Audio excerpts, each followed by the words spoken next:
Tonight on America's Hope, we examine the play October 7th in their own words.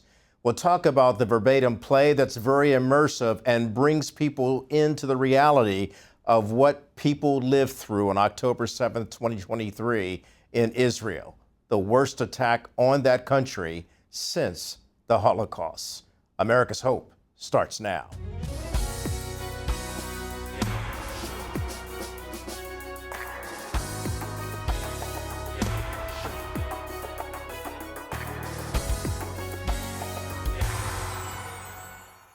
From the NTD Global Headquarters in New York, I'm Kelly Wright, and this is America's Hope. Thank you for joining us this hour.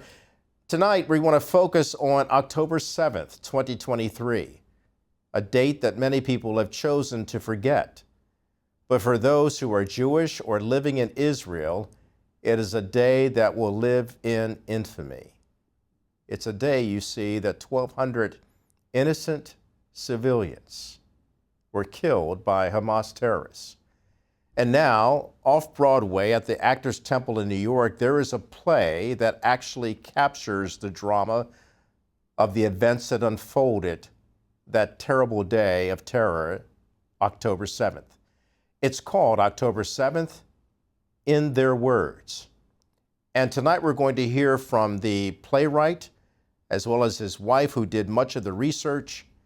And what they have put together is dramatic, it's riveting, it's heartbreaking, and at the same time, you will hear and see that is quite hopeful. And we'll also talk to two actors who also dramatize what victims and what survivors went through on October 7th. So let's get started right now. The world wants you to forget what happened in Israel on October 7th. We've covered many shocking stories, but nothing comes close to what the men, women and children of Israel faced that day. We're investigative journalists, Anne McElhenney and Phelim McAleer. We travelled to Israel after October the 7th and talked to those who lived through that day. Their stories are tragic, they are moving and they are heroic. They are also very, very compelling. We've produced a play from their stories. Our verbatim play, October 7, consists entirely of eyewitness accounts of that day, only using the actual words of those who lived through it. The world wants you to forget about what happened that day, the day that everything changed. We refuse to let that happen. October 7, the play, is opening in New York and will bring you the truth they don't want you to hear. Get your tickets now for October 7, the play at october7theplay.com, running May 2nd to June 16th in New York.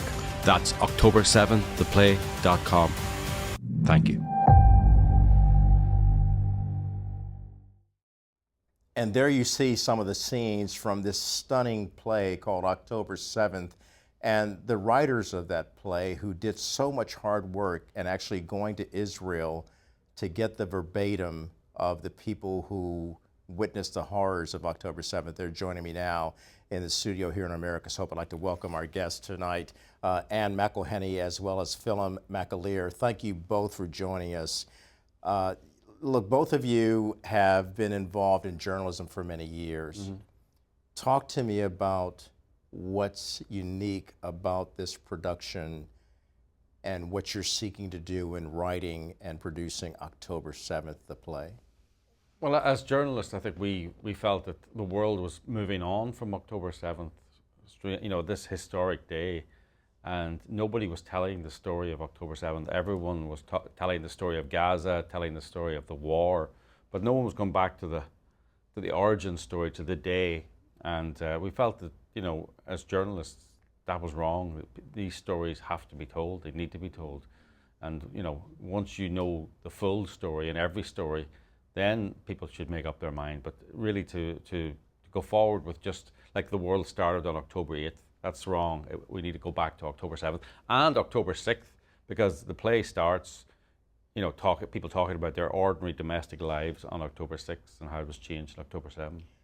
It's such a good point that Phelim is making, and because so many people throughout the world have just focused on Israel's retaliation for what took place on October 7th.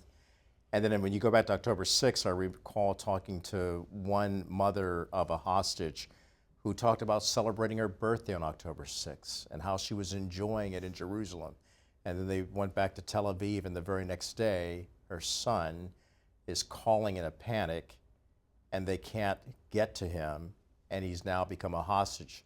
And he was at the Nova Festival. Oh my God. Yeah, no, you know what, I think one of the strengths of the play actually is we highlight these ordinary people going around their day, as you say, you know, celebrating birthdays, getting organized for Simchat Torah. I'll get criticized for saying that wrong, but you know, for this festival, important festival in the Jewish calendar. And they're just living their lives, and you know, and also we obviously highlight the people at the party. These are peace-loving young kids who couldn't have, you know, these are exactly the kind of people who love Palestinians, love the people who live in Gaza, and then this happens to them, you know, that their lives are stopped. I mean, as one of the characters says, you know, you can't stop people in the middle of the dance, you can't kill children in the middle of a dance, but that's exactly what happened.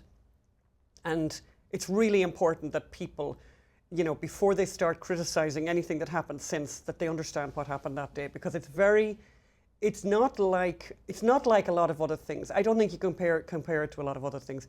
These people were hunted down. Young people were hunted down. Children were hunted down. They shot dogs in the face. I mean, you know, this is very unusual. This is not a normal combat, what started here on October 7th. And so, you know, I think, you know, some people, there's been a lot of talk about context.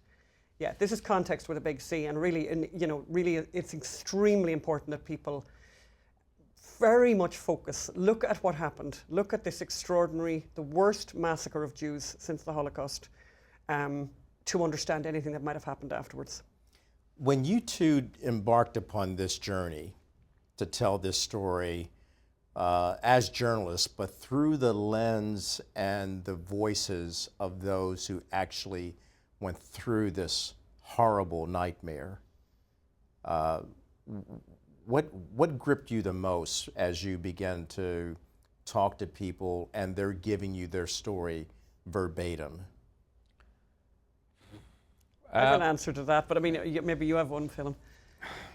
What gripped us the most? I mean, I suppose, you know, the domesticity of it. You know, these were people who were leading. Some of them were leading really, really interesting lives. Some of them were leading very domestic lives, very family oriented. You know, there were international travelers. There were people who hadn't left the village in 30 years. There was religious. There was secular. It didn't matter, and it didn't matter to Hamas. That was the thing. It was like they wanted to kill Jews, hard as that might be to believe for some people. It didn't matter if you didn't know a synagogue from a church. You know, if you were Jewish, ethnically Jewish or whatever, they were going to kill you. It looked like a scene out of a war movie. You know, this didn't look like Israel. Blood, a lot of blood, and bodies, and just everything. And we never thought that something like this could happen to us because we never hurt anyone. We're really good people. I think they even killed non-Jewish people. So it was just the ordinariness of people in an extraordinary life. And actually, what also struck me was how little decisions can save your life and little decisions can cost your life. Hi, everybody. I hope you're enjoying this episode so far of America's Hope. If you'd like to see it in its entirety, just click on the link below. Thanks for watching.